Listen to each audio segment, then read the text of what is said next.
Hello, I'm Claude King on Growing Disciples, and today I'd like to tell you the parable about the water jug.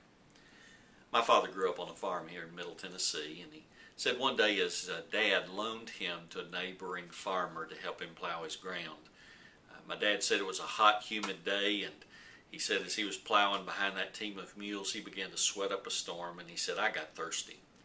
He said he stopped his mule team, he went over to the farmer, and he said, "Can I go get a drink of water?"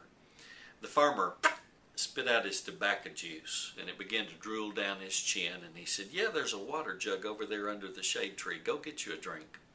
My dad went over and picked up the water jug, and he said, as I looked at that water jug, something was growing on the inside of it, and he said, it looked nasty. And he said, I looked at the jug, and I thought about that farmer with the tobacco juice drooling down his chin, and he said, I decided I wasn't that thirsty, and I went back to plowing. I'd like to ask you a question today. What's the condition of your water jug? You see, when you got saved, God placed Jesus Christ in you. You've been given living water. And when a watching world that's thirsty for the real life, the vitality, the joy and the peace and the love that Christ has to offer, do they look at your life and say, whatever that is you have, I have to get me some of that?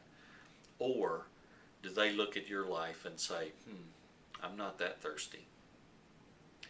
I've heard experiences of villages in Muslim communities in Africa when they see another village that has come to faith in Christ, and the people are loving one another in a different dimension.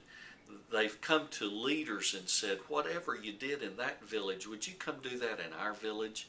Because we see the way they're loving one another, and we want to love each other like that. I was in an experience with a church one time, and there was a lady that came up to me after a service, and she said, I think this is what I've been looking for all of my life. As I dialogued with her, I found out that she was the owner of the New Age bookstore in town. But she had watched this church. They actually were dealing seriously with sin. But she saw in them the fact that you can be forgiven of sin, and you can be set free from the power and dominion of sin in your life. And she said, this is what I've been looking for all of my life.